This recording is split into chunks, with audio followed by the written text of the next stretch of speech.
আমরা আজকে আয়ের অংশটুকু কভার করব। ওকে, এটা হলো প্রথম পত্র তৃতীয় অধ্যায়ের লাস্ট টপিক, তাই না? তো আমরা অর্থনীতির প্রথম পত্রের 3 নম্বর অধ্যায়টা নিয়ে আলাপ করতেছি।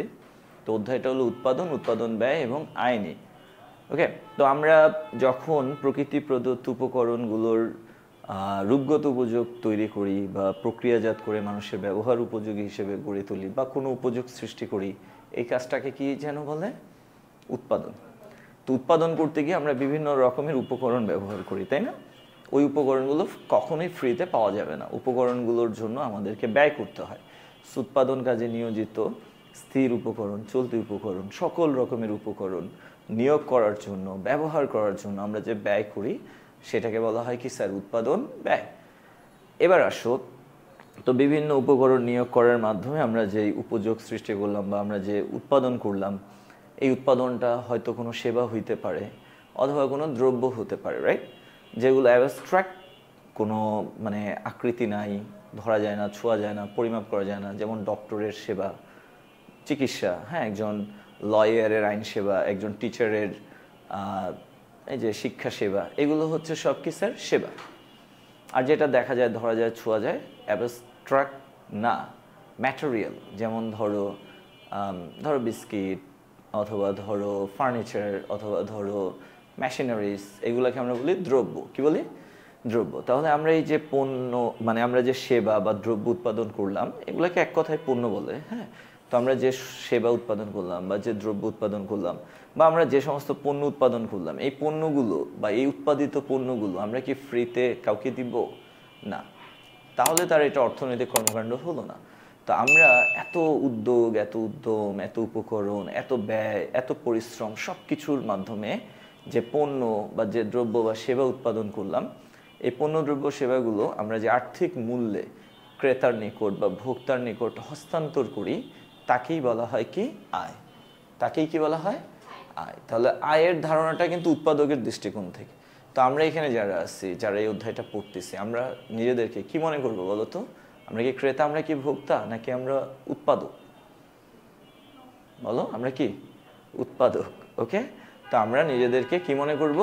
উৎপাদক। আমরা আমাদের উৎপাদিত পণ্যগুলো যে মূল্যে বিক্রি করতেছি, ওই বিক্রয় মূল্যটাই হচ্ছে আমাদের জন্য কি স্যার? আয় বা রেভিনিউ, বা এটাকে রাজস্ব বলে। আয়কে অনেকে কি বলে স্যার? রাজস্ব। ওকে, তাহলে যদি তোমাকে কেউ কোয়েশ্চেন করে আয় কাকে বলে, তাহলে আমরা কি বলবো স্যার? যে আমাদের উৎপাদিত পণ্যগুলো, দ্রব্যগুলো বা সেবাগুলো আমরা যে মূল্যে বিক্রি করতেছি বা বিক্রয় করে আমরা যে বিক্রয় মূল্যটা পাচ্ছি, ওই বিক্রয় মূল্যটাই হচ্ছে কি আমাদের জন্য আয়। Clear sir? তো এখনই যে আয়, এই অধ্যায়ে বা এই অংশে আমাদের করণীয়গুলা কি জানো? আচ্ছা, আমি হয়তো স্লাইডে এটা মানে মানে ইনক্লুড করতে ভুলে গেছিলাম। তো আমি যদি তোমাদেরকে বলি যে আয় অংশে আমাদের করণীয়গুলো কি, তো এই আয়ের অংশে আমাদের করণীয় হলো, এক, মোট আয় বা টোটাল রেভিনিউ বা টিআর নির্ণয় করা। আমরা টিআর নির্ণয় করব, মোট আয় নির্ণয় করব। Okay sir? এরপরে আমাদের করণীয়টা কি? দেখো, এরপর আমাদের করণীয় হলো গড় আয় বা এভারেজ রেভিনিউ বা এআর নির্ণয় করা। দেন আমাদের করণীয় হলো প্রান্তিক আয় বা মার্জিনাল রেভিনিউ বা এমআর নির্ণয় করা। ওকে, তো আমরা এগুলো নির্ণয় করব, অ্যান্ড দেন আমরা এগুলো রেখা অঙ্কন করব। ঠিক তিনোটারই আমরা কি করব স্যার বলো তো? রেখা অঙ্কন করব। আমরা মোট আয় নির্ণয় করব বা টোটাল রেভিনিউ নির্ণয় করব এবং টোটাল রেভিনিউ কার্ভ ড্র করব বা মোট আয় রেখা অঙ্কন করব। সেমভাবে আমরা গড় আয় নির্ণয় করব এবং গড় আয়টাকে রেখার মাধ্যমে প্রেজেন্ট করব। ওকে, প্রান্তিক আয়ের পরিমাণ নির্ণয় করব এবং প্রান্তিক আয় রেখা অঙ্কন করব। ওকে, তো এইটাই হলো বা এই জিনিসগুলোই হলো আমাদের এই অধ্যায়ের আলোচ্য বিষয়। ওকে, আচ্ছা স্যার, এখন মোট আয় যে বিষয়টা চলে আসলো, মোট আয়, মোট আয় কাকে বলে? দেখো, আমরা বিক্রয়টাকে যদি এককে বলি, ওকে, আমাদের মোট বিক্রয় একক, এটাকে আমরা সংক্ষেপে কিউ দ্বারা প্রকাশ করতে পারি। এবং প্রতি একক বিক্রয় মূল্য, প্রতি একক বিক্রয় মূল্য অর্থাৎ প্রত্যেক পিস পণ্য আমরা কয় টাকায় বিক্রি করেছি সেই মূল্যটাকে আমরা পি বলতে পারি। কি স্যার? পি। ধরো আমরা ড্রেস তৈরি করে বিক্রি করি, তো আমরা ড্রেস বিক্রি করলাম কত পিস? 50 পিস, তার মানে এই 50 পিস হলো কিউ। প্রত্যেক পিস ড্রেস আমরা বিক্রি করেছি ধরো 2000 টাকায়, তো এই 2000 টাকাকে আমরা কি বলবো স্যার? পি। কি বলবো? তাহলে আমরা 50 পিস ড্রেস বিক্রি করেছি, প্রত্যেকটা কত টাকায়? 2000 টাকায়। আমাদের মোট বিক্রয় মূল্য কত? দেখো, মোট বিক্রয় মূল্য, এই মোট বিক্রয় মূল্যটাকেই আমরা বলবো টি আর, টোটাল রেভিনিউ। তাহলে এটা কি হবে? কিউ ইন্টু পি ইকুয়াল 50 গুণ 2000 ইকুয়াল কত হচ্ছে? 10,000 টাকা। ওকে স্যার, কত পেয়ে গেলাম? 10,000। ওকে, তাহলে আমি কি তোমাদেরকে মোট আয় বা টোটাল রেভিনিউ বা টিআর কাকে বলে, কিভাবে নির্ণয় করতে হয় শিখাতে পারলাম? বুঝাতে পারছি? ওকে, তাহলে মোট আয় বলতে আমরা বেসিক্যালি কাকে বুঝতেছি? মোট বিক্রয় মূল্যকে। মোট আয়, টোটাল রেভিনিউ বা টিআর বলতে আমরা কাকে বুঝতেছি স্যার? মোট বিক্রয় মূল্যকে। আর মোট বিক্রয় মূল্য কিভাবে পাওয়া যায়? বিক্রয় একক গুণ একক প্রতি বিক্রয় মূল্য। বিক্রয় একককে আমরা কিউ বলি, একক প্রতি বিক্রয় মূল্য বা প্রতি পিস পণ্যের বিক্রয় মূল্যকে আমরা কি বলি? পি। সো আমরা কিউকে পি দিয়ে গুণ দিয়ে দিব, যে রেজাল্ট আমরা পাবো এটাই হচ্ছে কি মোট বিক্রয় মূল্য বা টোটাল রেভিনিউ। ওকে স্যার, এখন আসো আমরা যদি গড় আয় নির্ণয় করতে চাই, গড় আয়, তো গড় আয় কি? দেখো, গড় আয় বা এ আর নাথিং এলস, জাস্ট আমি মোট আয়কে কিউ দিয়ে ভাগ করে দিব। বুঝতে পারলাম? মোট আয়কে আমরা ভাগ দিব কি দিয়ে? কিউ দিয়ে। এখানে মোট আয় মানে কি? মোট বিক্রয় মূল্য। কিউ মানে কি স্যার? কিউ মানে হলো কি? বিক্রয় একক। এটা হলো মোট বিক্রয় মূল্য অর্থাৎ 10,000 টাকা। আর কিউ হলো কি? মোট বিক্রয় একক অর্থাৎ 50 পিস, রাইট? তাহলে আমি যদি মোট বিক্রয় মূল্য বা মোট আয় 10,000কে মোট বিক্রয় একক 50 দিয়ে ভাগ দিই, ইকুয়াল কত হচ্ছে বলো তো স্যার? 2000 টাকা। কত হচ্ছে?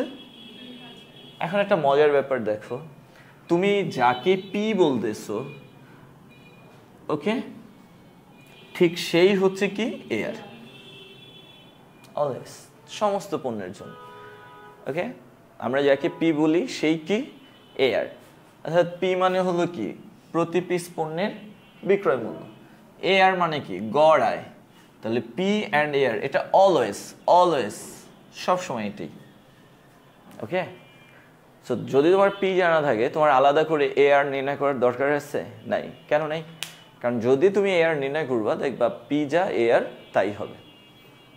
ওকে স্যার, আচ্ছা, লাস্ট ওয়ান, সেটা হলো কি প্রান্তিক আয় বা মার্জিনাল রেভিনিউ বা এমআর।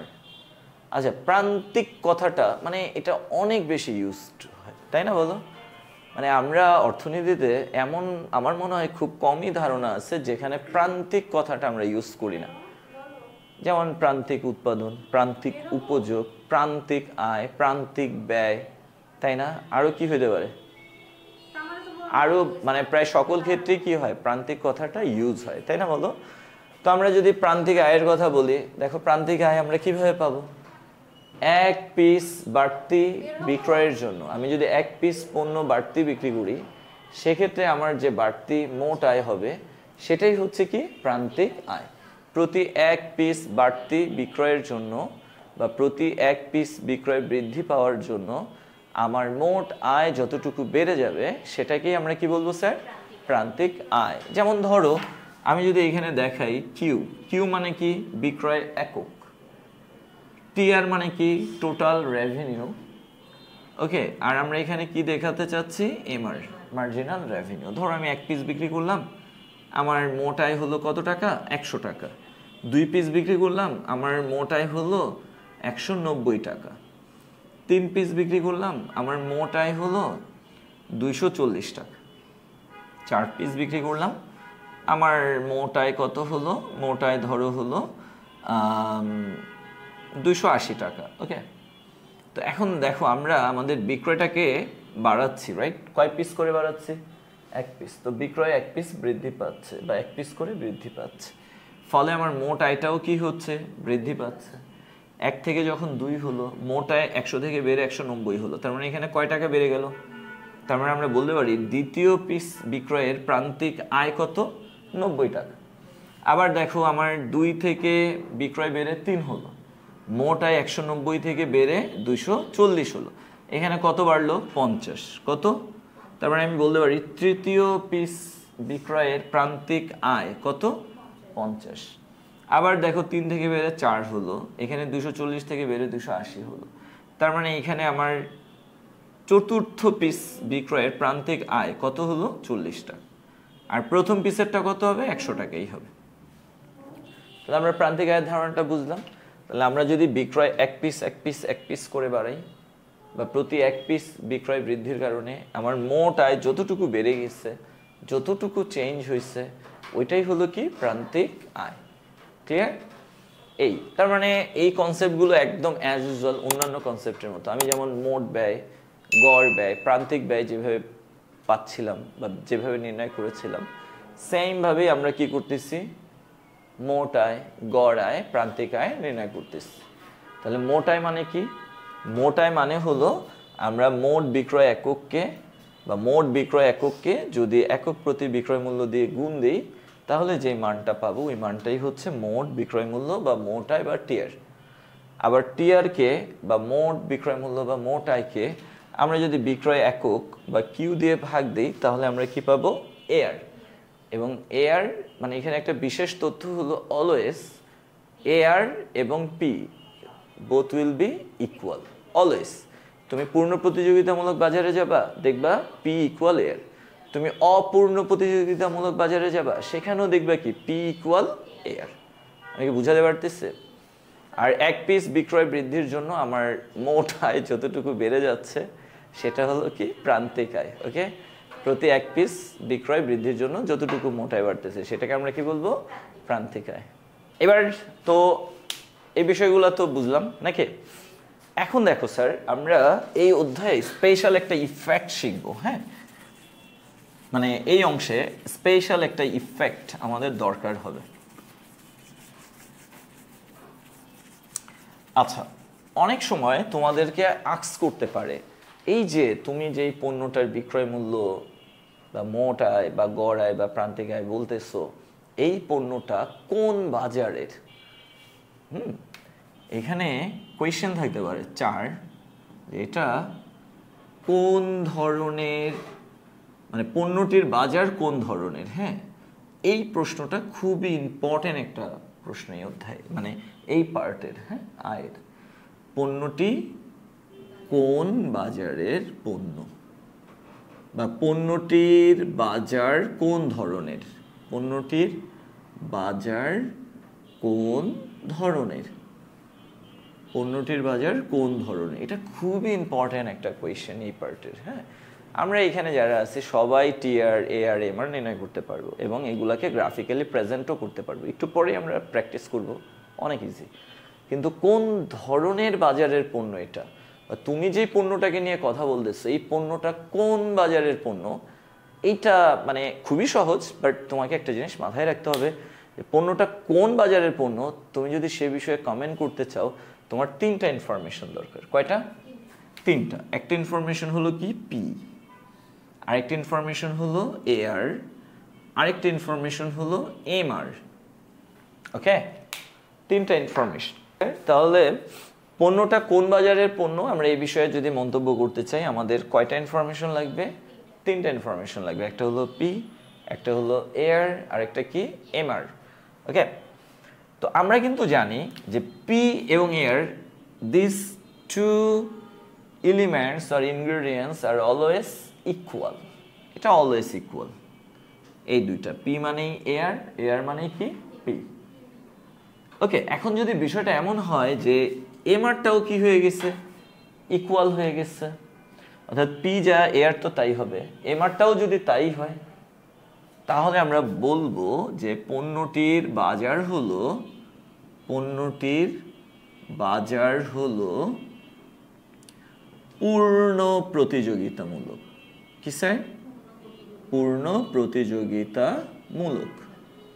ওকে, তাহলে পূর্ণ প্রতিযোগিতামূলক বাজার এটা আমরা কখন বুঝতেছি? দেখো আমি এই জিনিসটাকে যদি শর্ট করি, তো পি আর এ আর যেহেতু একই কথা, আমি পি কে যদি আউট অফ কাউন্টে রাখি তাহলেও সমস্যা নেই, বরং আরো আমার ইজি হয়ে যায়। হ্যাঁ, যে কোনো একটা পণ্যের, ধরো আমরা বললাম এক্স পণ্য। কি স্যার? এক্স পণ্য। এখন এই এক্স পণ্যটার আমরা এ আর নির্ণয় করলাম কত? 10 টাকা। আবার এম আর নির্ণয় করলাম, এবং এম আরটাও কয় টাকা স্যার? 10 টাকা। যদি বিষয়টা এমন হয় তাহলে আমরা বলবো কি স্যার, এই এক্স পণ্যটা হলো পূর্ণ প্রতিযোগিতামূলক বাজারের পণ্য, বা এক্স পণ্যটার বাজার কোন ধরনের? পূর্ণ প্রতিযোগিতামূলক। ক্লিয়ার? তাহলে কোনো পণ্যের এ আর এবং এম আর যদি অলওয়েজ ইকুয়াল হয়, আবার শুধু ইকুয়াল হইলে হবে না, এই মানগুলো কি হইতে হবে জানো? ফিক্সড হইতে হবে। কি হতে হবে? ফিক্সড। অর্থাৎ তুমি বিক্রয় যতই বাড়াও, 1 piece 2 piece 10 piece 100 piece 500 piece যতই বিক্রয় বাড়াও না কেন, প্রতি ক্ষেত্রে তোমার এ আর কত হবে? 10। প্রতি ক্ষেত্রে তোমার এম আর কত হবে? 10। এবং এরা অলওয়েজ কি হচ্ছে? ইকুয়াল। তাহলে যদি কোনো পণ্যের এ আর এবং এম আর এরা ইকুয়াল হয়, কি হয় স্যার? ইকুয়াল। এবং এরা যদি অলওয়েজ ফিক্সড থাকে, যে কোনো পরিমাণ বিক্রয়ের ক্ষেত্রেই এ আর এবং এম আরটা কি? ফিক্সড এবং ইকুয়াল। সো আমরা বলতে পারি এই পণ্যটা কোন ধরনের বাজারের পণ্য? পূর্ণ প্রতিযোগিতামূলক বাজারের পণ্য। তার মানে এক্স নামক পণ্যটার বাজার কোন ধরনের? পূর্ণ প্রতিযোগিতামূলক বাজার। এবং যখন পূর্ণ প্রতিযোগিতামূলক বাজার হবে, তখন এ আর এম আর রেখাটা কেমন হবে জানো? এই যে দেখো, আমি যদি রেখাটা টানি তাহলে রেখাটা হবে এই যে এরকম, এ আর ইকুয়াল এম আর।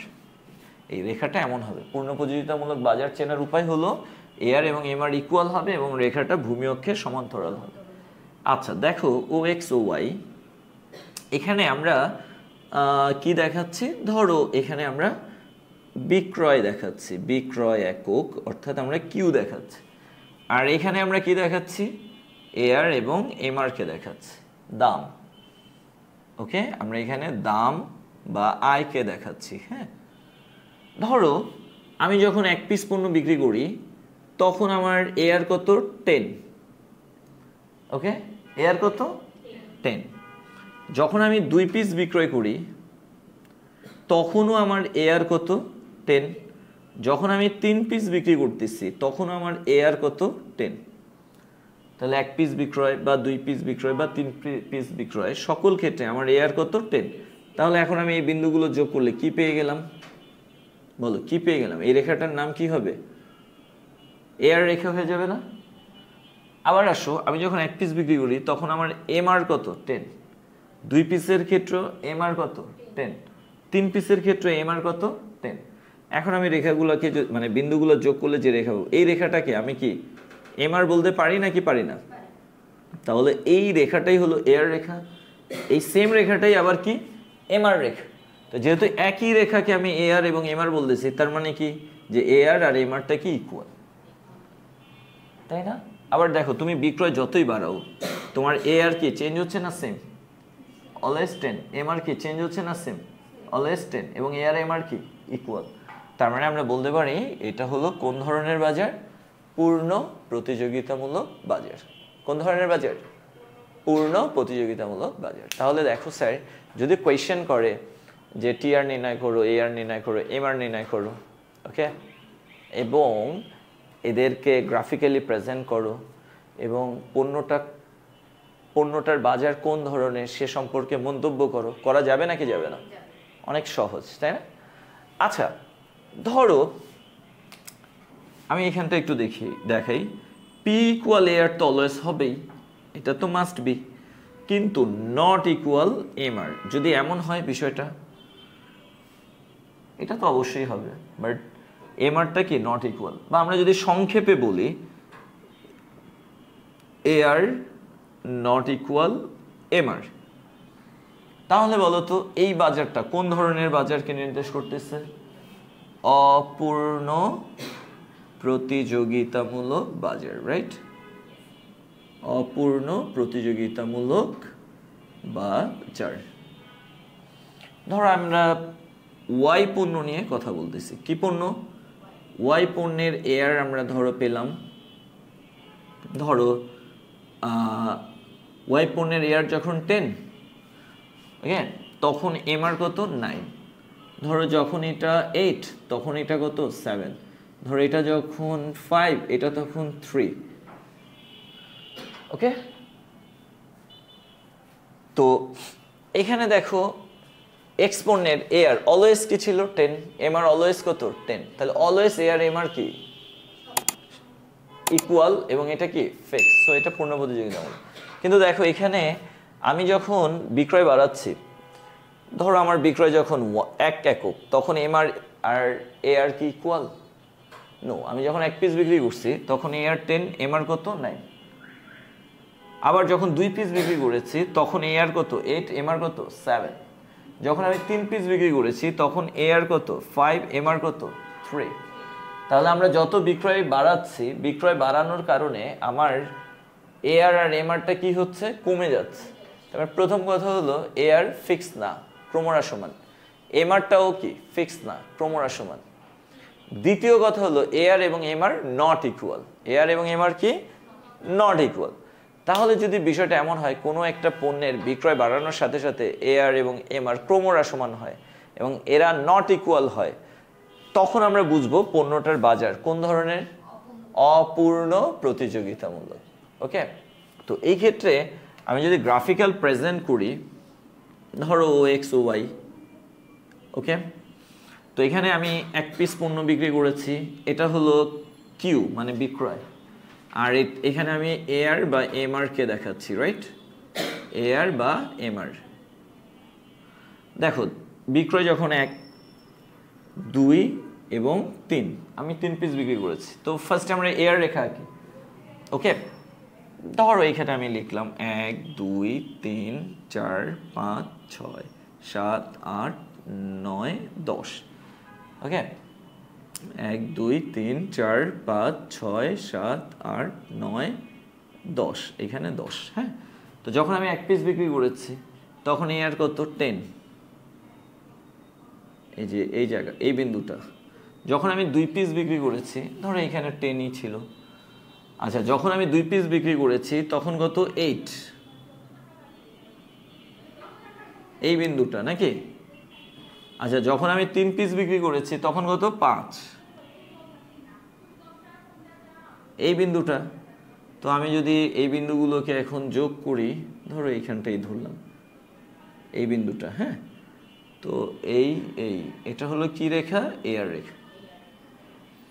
এবার আসো আমি যদি এমআর রেখাটা আঁকতে চাই, তো যখন আমি 1 পিস বিক্রি করেছি এমআর কত? 10, এই যে এই বিন্দুটাই। 2 পিস বিক্রি করেছি এমআর কত? 7, তাই 2 পিসের ক্ষেত্রে 7, এই বিন্দুটা। 3 পিসের ক্ষেত্রে কত? 3, তার মানে এই বিন্দুটা, রাইট? এটা এটা এটা কি রেখা? এমআর। আচ্ছা, ধরো এটাকে আমি বাড়িয়ে এখানে কিউ লিখে দিলাম, এই রেখাটা। ঠিক আছে স্যার? তাহলে এখন তোমরাই বলো এইখানে কি ছিল? এআর রেখা আর এমআর রেখা একটা রেখাই ছিল, কারণ এআর আর এমআর কি? ইকুয়াল।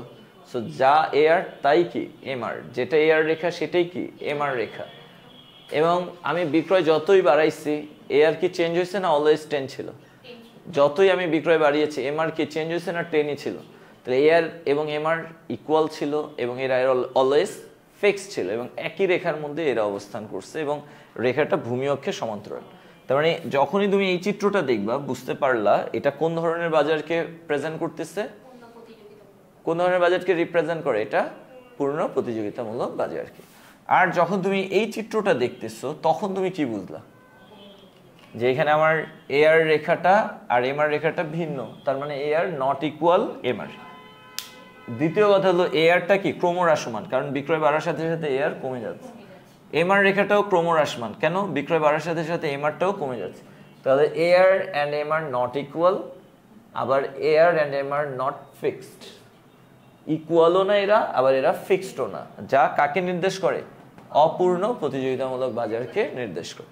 তাহলে দেখো পূর্ণ প্রতিযোগিতামূলক বাজার, অপূর্ণ প্রতিযোগিতামূলক বাজার, এই যে দুইটা বাজারের মধ্যে বেসিক পার্থক্য কয়টা? দুইটা। কয়টা?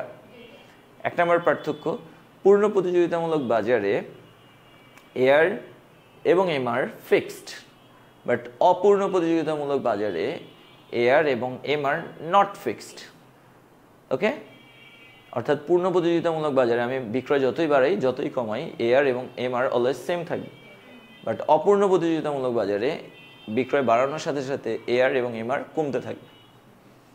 আর দ্বিতীয় পার্থক্য হলো পূর্ণ প্রতিযোগিতামূলক বাজারে AR and MR always equal, but অপূর্ণ প্রতিযোগিতামূলক বাজারে এআর এর চেয়ে এমআর সবসময় কি থাকবে? কম থাকবে। বুঝতে পেরেছ? ওকে, আচ্ছা, তাহলে এখন আমরা ম্যাথ প্র্যাকটিসে চলে যাই। হ্যাঁ, ম্যাথমেটিক্যাল প্র্যাকটিস করি। সিরিয়াসলি ভাই, মানে ভালো স্টুডেন্ট আর খারাপ স্টুডেন্টের মধ্যে বেসিক পার্থক্য কি জানো? ভালো স্টুডেন্টের ব্রেনের সাইজ যা, এই যে ব্রেনের নিউরনের সংখ্যা যা, খারাপ স্টুডেন্টের ব্রেনের সাইজও কিন্তু তাই, এবং নিউরনের সংখ্যাটাও কি তাই, অর্থাৎ দুইটারই হার্ড ডিস্ক সেম। কিন্তু ঝামেলা হলো কোথায় জানি? যে প্রসেসরে। এই হার্ড হলো গিয়ে প্রসেসর। যারা ভালো স্টুডেন্ট এদের প্রসেসরটা খুব আপগ্রেডেড প্রসেসর, বুঝছো? আর যারা খারাপ স্টুডেন্ট ওদের এই প্রসেসরটা হলো খুবই লো গ্রেডের।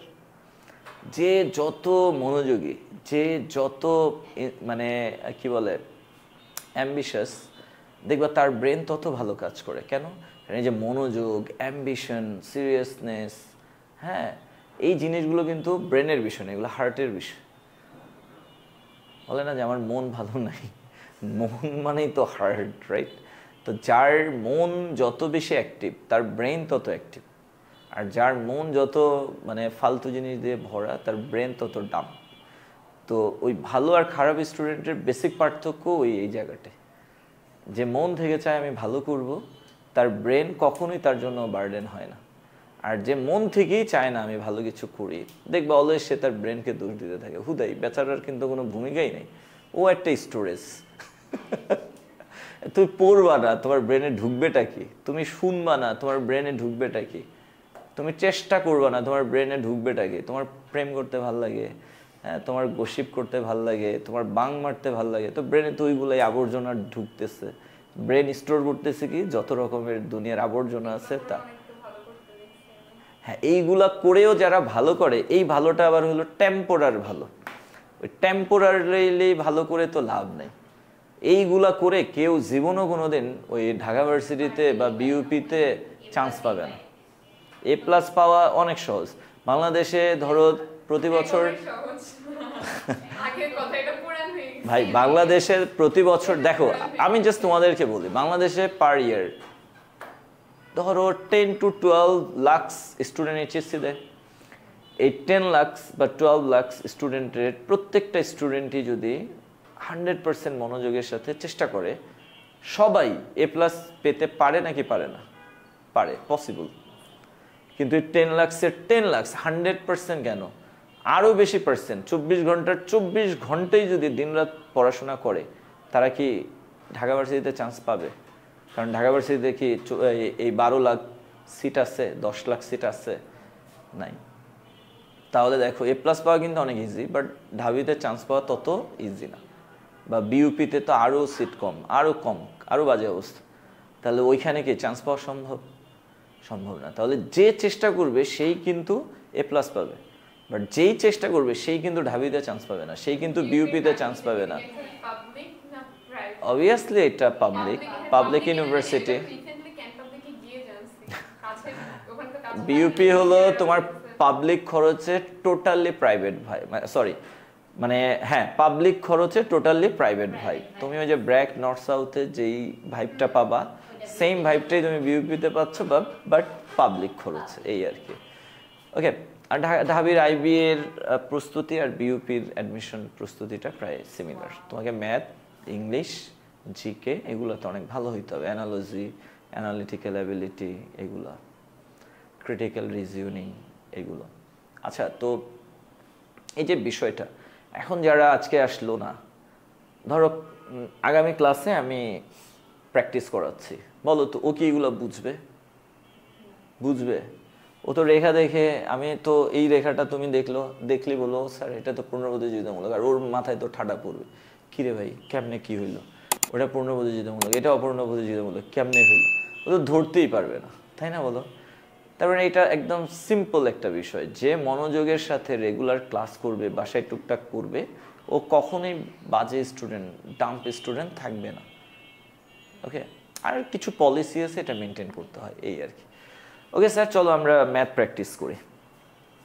আচ্ছা, তো আমরা এই ম্যাথটা একটু দেখি। হ্যাঁ, এখানে কি বলছে, এইটা ময়মনসিংহ বোর্ডে এসছে 2023 সালে একটা বোর্ড কোয়েশ্চেন। ওকে, আমরা খুব মানে শর্টকাটভাবে আমরা ম্যাথগুলো সলভ করব। ওকে, ইন ডিটেলস তোমরা সাপ্লিমেন্টারি থেকে বা গাইড থেকে পড়ে নিও। আচ্ছা, এখানে উৎপাদন একক দেয়া আছে 1 2 3 4 5 6 এবং মোটায় দেয়া আছে টিআর। ওকে, তো ক নাম্বার কোয়েশ্চেন, মাত্রাগত উৎপাদন কাকে বলে? স্যার এখানে আমরা তো সবাই জানি মাত্রাগত উৎপাদনটা কার সাথে জড়িত? দীর্ঘকালীন উৎপাদনের সাথে। এই মাত্রাগত উৎপাদন নিয়ে আমার বিশাল বড় একটা ক্লাসও আছে, তাই না?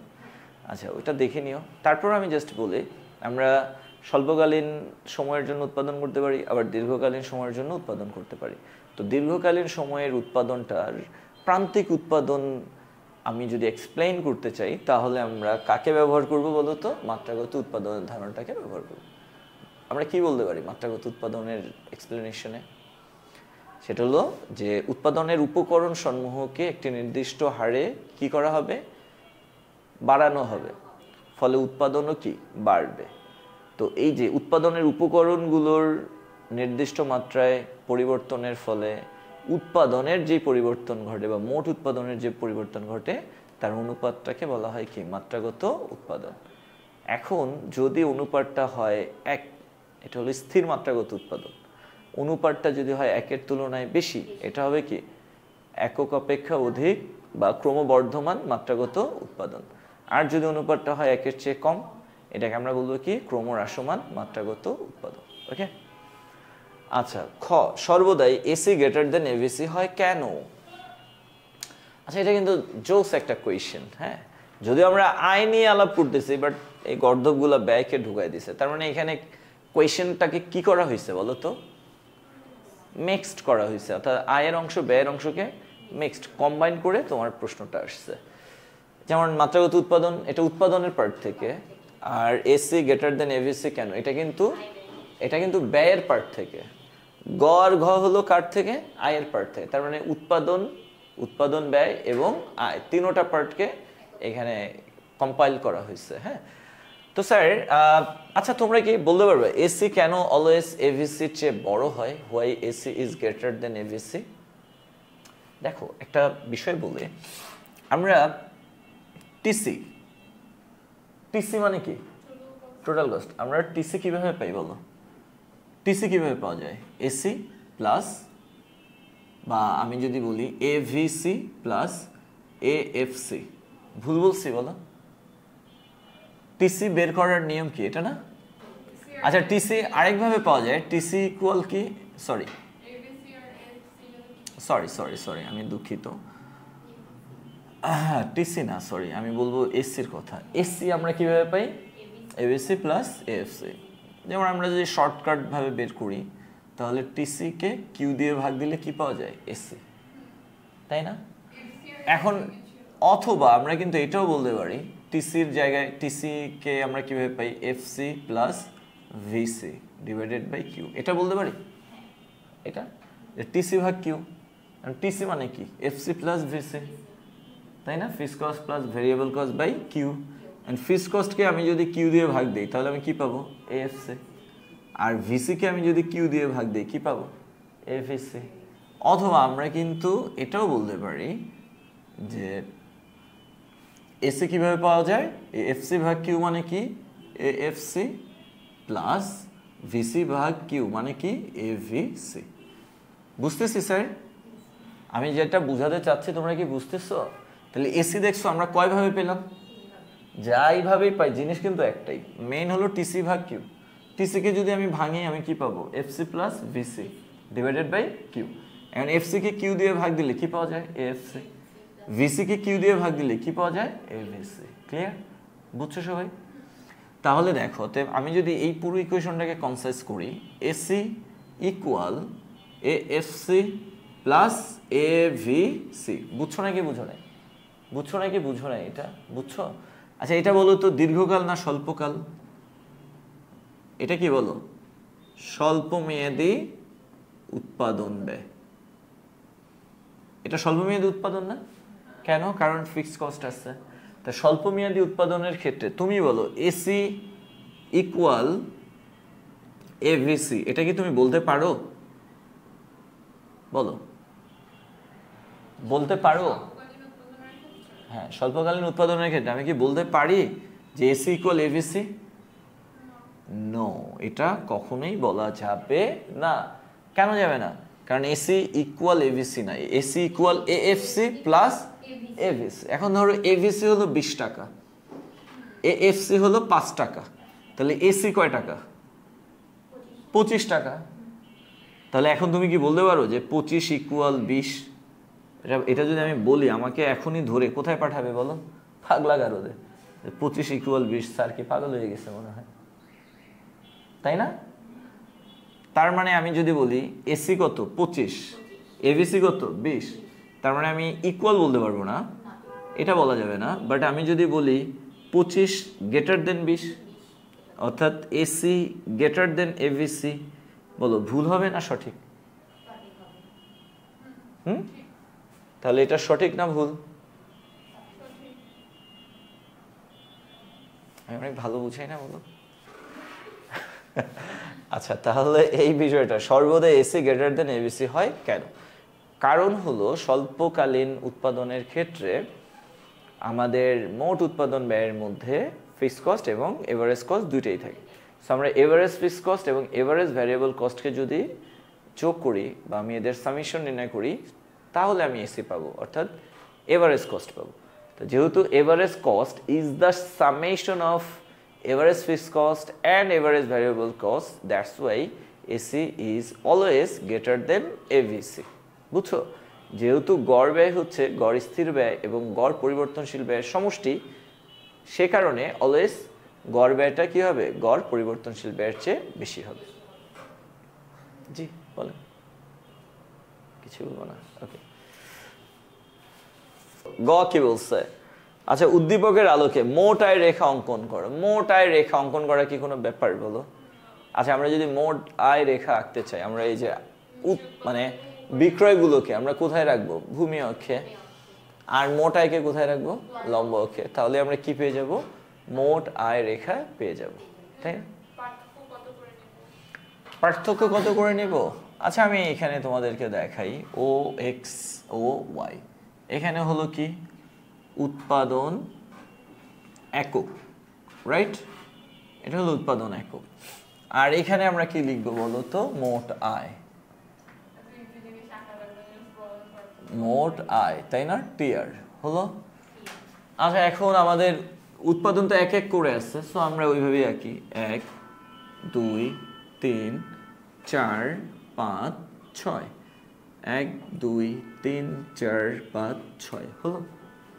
ওকে, আচ্ছা, আর আমাদের মোট আয় কত? মোট আয় সর্বনিম্ন কত? 400, সর্বোচ্চ কত? 1000। 100 100 করে আমরা নেই।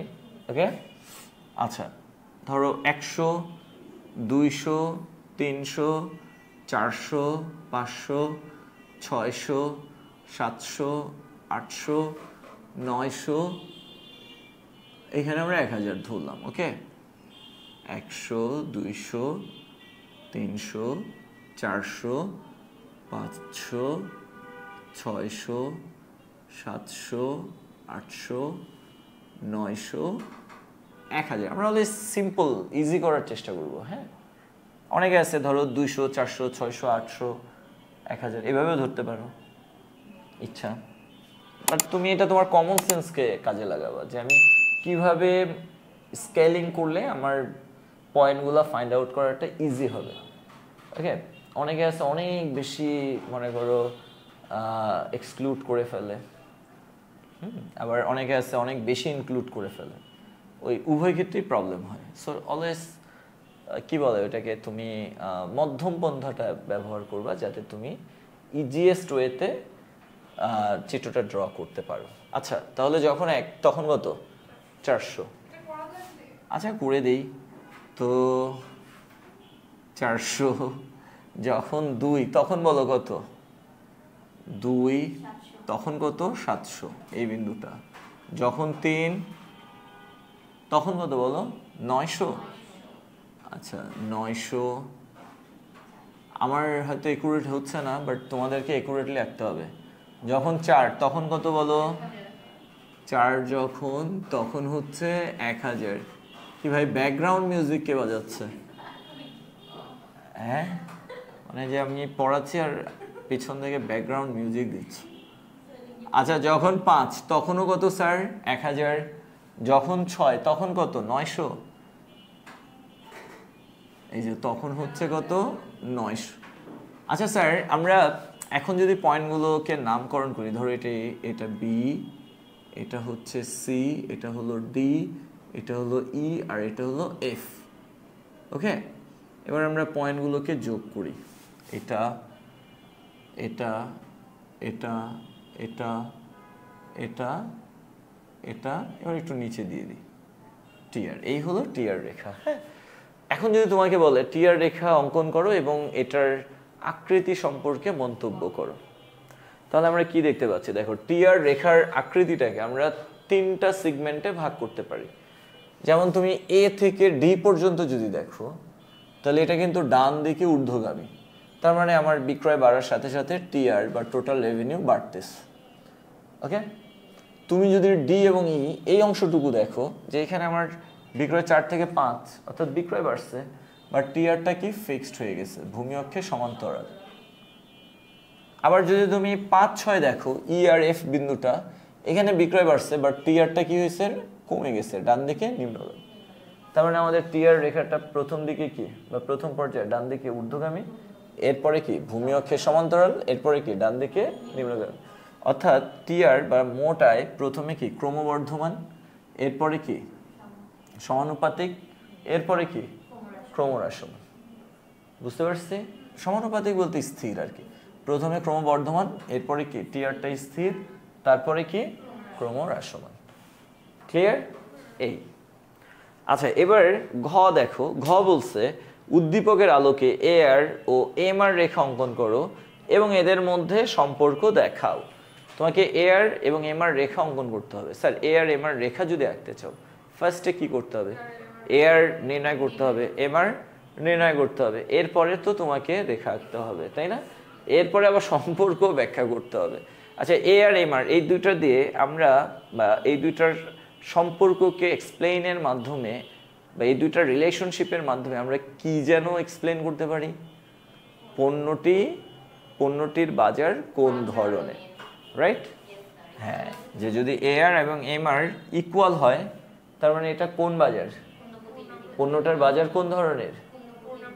পূর্ণ প্রতিযোগিতামূলক। আর যদি নট ইকুয়াল হয় অপূর্ণ প্রতিযোগিতামূলক, রাইট? আচ্ছা তাহলে আমরা ঘরটা করে ফেলি। আচ্ছা আমরা এখানে কি করব? আচ্ছা আমি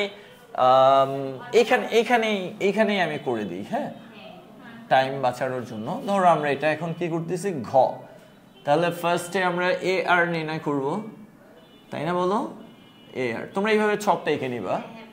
ওকে যে কি করা হলো এ আর এবং এম আর নির্ণয় করা হলো, এরপর এইভাবে ছকটা আঁকবো উৎপাদন একক। এবার এটা কি হবে গড় আয় এ আর, তো এ আর আমরা কিভাবে পাচ্ছি টি আর ভাগ কিউ। এরপর আমরা এখানে কি নির্ণয় করব এম আর, এম আর আমরা কিভাবে পাচ্ছি দেখো সেম ফর্মুলায় বাট ডেল্টা টি আর ভাগ ডেল্টা কিউ। বুঝছি? এখানে টি আর ভাগ কিউ, বাট এখানে আমরা কি লিখবো ডেল্টা টি আর ভাগ ডেল্টা কিউ। ওকে এটা কেন এটা আমি এর আগেও বুঝাইছি, তোমরা ওই ভিডিওগুলো দেখে নিও। ওকে ফাইন, তাহলে এখন বলো টি আর কত 400, কিউ কত 1, তাহলে 400 ভাগ 1 কত হয় 400, 700 ভাগ 2 কত হয় 350, 900 ভাগ 3 কত হয় 300, 1000 ভাগ 4 কত হয় 250, 1000 ভাগ 5 কত হয় 200, 900 ভাগ 6 কত হয় বলো? 900 কে তুমি যদি 6 দিয়ে ভাগ দাও তাহলে 150। আচ্ছা এমআর বের করা তো আরো সহজ। এখানে আমার বিক্রয় এক এক করে বাড়ছে, সো টিআর যতটুকু বাড়ছে সেটাই কি এমআর। তাহলে এখানে কত বাড়ছে 300, সো এটা এমআর। এখানে কত বাড়ছে 200, এখানে কত 100, এখানে কত 0, এখানে কত -100। এখানে বাড়ছে না উল্টা কমছে? কমলে কি হবে মাইনাস, আর উপরে কত হবে 400। তাহলে আমরা টিআর তো আগের থেকে জানি, এই যে এখানে এআর নির্ণয় করলাম, এখানে কি করলাম এমআর নির্ণয় করলাম। এখন আমরা আসলে রেখা আঁকি। হ্যাঁ ঘ, তো আমরা এখন রেখাটা আঁকতে চাই। ওকে, এটা ও কিউ, আর এখানে আমরা কি লিখবো এআর অবলিক এমআর। তাহলে আমরা ভূমি অক্ষে বিক্রয় একক দেখাচ্ছি, আর লম্ব অক্ষে আমরা কি দেখাচ্ছি এআর এমআর কে। আচ্ছা তাহলে 6টা তো নাকি, 1 2 3 4 5 6। ওকে 1 2 3 4 5 6। আচ্ছা আর এখানে তুমি এআর আর এমআর এর কথা যদি দেখো, বা এআর এমআর এর দিকে তাকাও, আচ্ছা এখানে এমআরটা নেগেটিভ হয়ে গেছে না? আচ্ছা নেগেটিভ হওয়ার কারণে আমাদের এই যে রেখাটার নিচেও কিন্তু যেতে হবে। হ্যাঁ সো যেহেতু এটা নেগেটিভ, আচ্ছা আমি এখান থেকে একটু মুছে দিই, চিত্রটা আমাকে আরেকটু উপরে উঠিয়ে রাখতে হবে, নাহলে হবে না। আচ্ছা ঘ,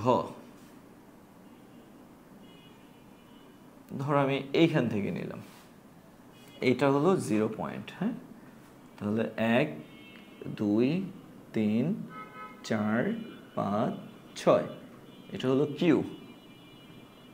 3 4 5 6, কিউ মানে কি ওই যে উৎপাদন একক, রাইট?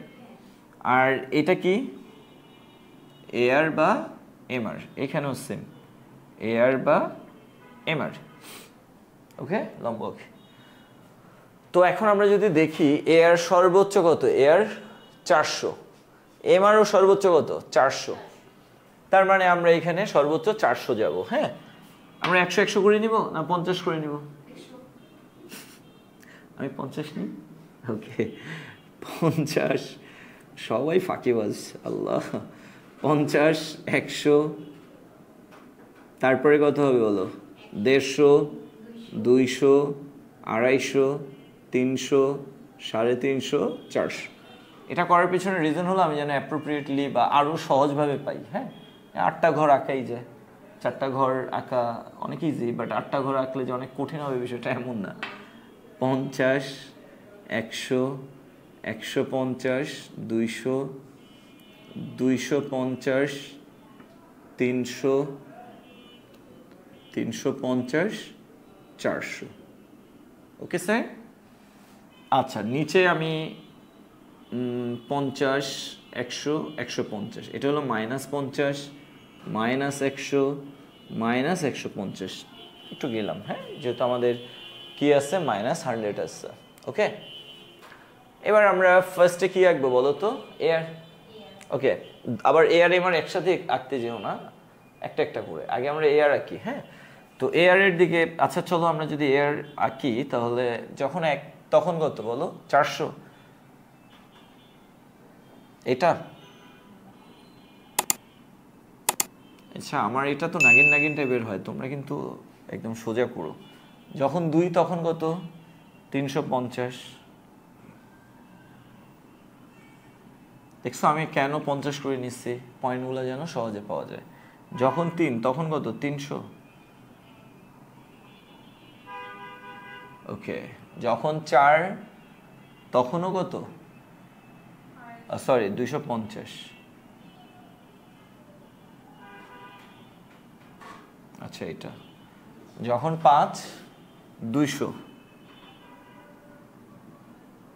যখন 5 তখন কত স্যার 200, যখন 6 তখন 150, এটা না?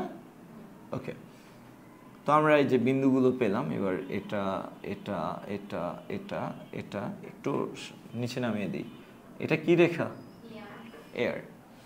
এবার আসো আমরা এমআর রেখাটা একটু দেখি। এমআর কিভাবে আঁকবো? যখন 1 তখন কত? 400, সেম। যখন 2 তখন কত স্যার? 300। 2 যখন তখন কত? 300, তার মানে এই বিন্দুটা। যখন 3 তখন কত বলো তো? 200। যখন 3 তখন 200, তার মানে এই বিন্দুটা। আমার এখানে জাস্ট বিন্দুগুলো মানে মানে নতুন করে আঁকার দরকার নেই, জাস্ট ফাইন্ড আউট করলেই হচ্ছে। যখন 4 তখন কত? 250। 4 যখন যখন 4 তখন 100। আচ্ছা, তখন হচ্ছে 100, এই যে এটা। যখন 5 তখন কত? 0। তার মানে এই যে 5 আর এটা কি? 0, তার মানে এই বিন্দুটাই।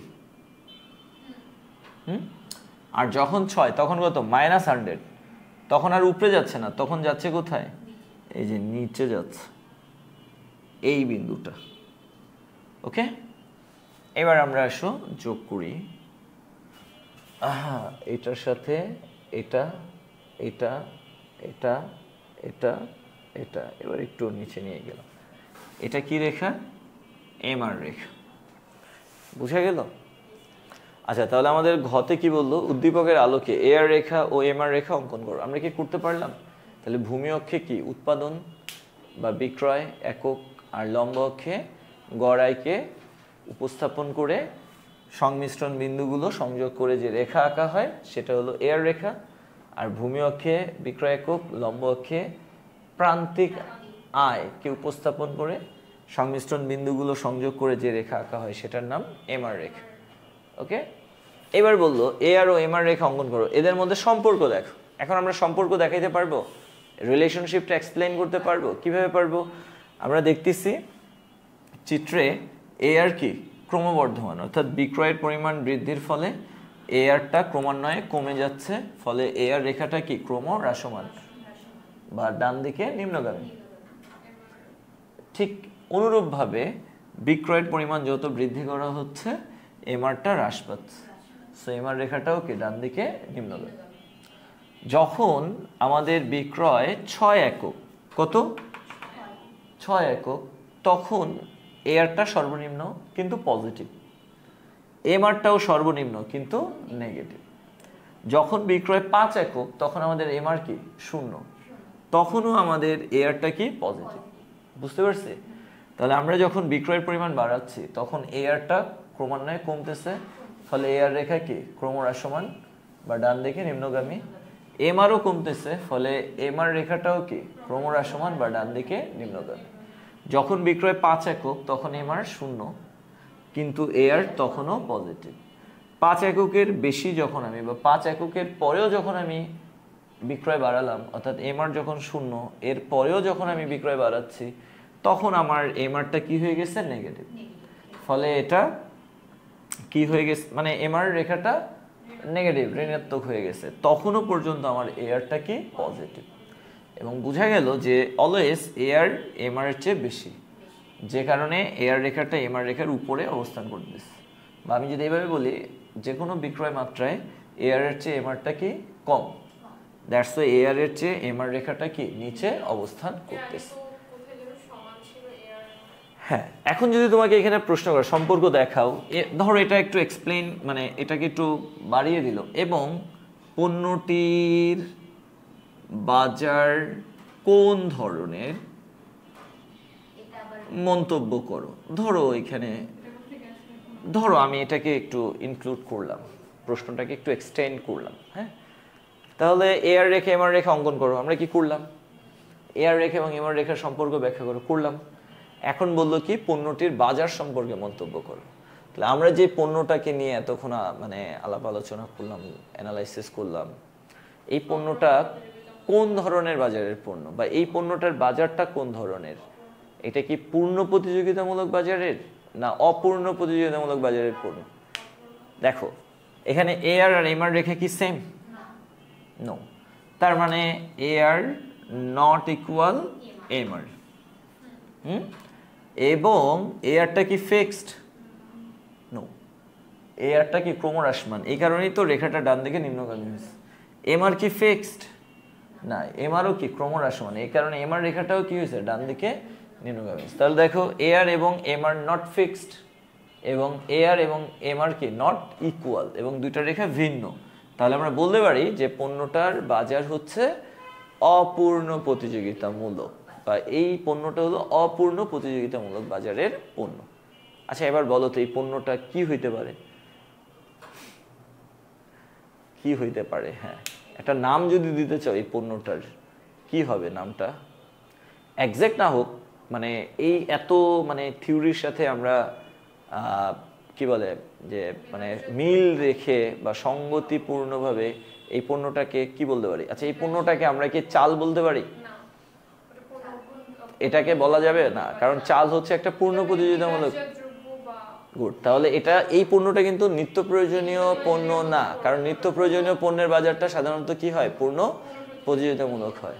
বা যে বাজারের বা যে পণ্যের অসংখ্য ক্রেতা অসংখ্য বিক্রেতা, ওই পণ্যটা কি হয়? পূর্ণ প্রতিযোগিতামূলক হয়। ধরো আমি যদি চালের কথা বলি, এখানে লাখ লাখ কোটি কোটি ক্রেতা, আবার হাজার হাজার লাখ লাখ কি বিক্রেতা, সো এটা পূর্ণ প্রতিযোগিতামূলক। ডাল পূর্ণ প্রতিযোগিতামূলক, তেল পূর্ণ প্রতিযোগিতামূলক। তাহলে এটা কি হইতে পারে?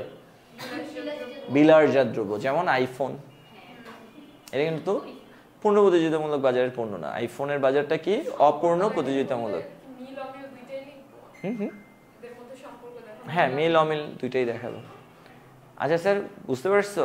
ওকে। অথবা ধরো স্মার্ট ওয়াচ, এই পণ্যটা স্মার্ট ওয়াচ হইতে পারে, বা কি হইতে পারে? ফোন হইতে পারে, ল্যাপটপ হইতে পারে, ক্যামেরা হইতে পারে, এসি হইতে পারে, এইগুলো আর কি। ওকে স্যার, ঠিক আছে।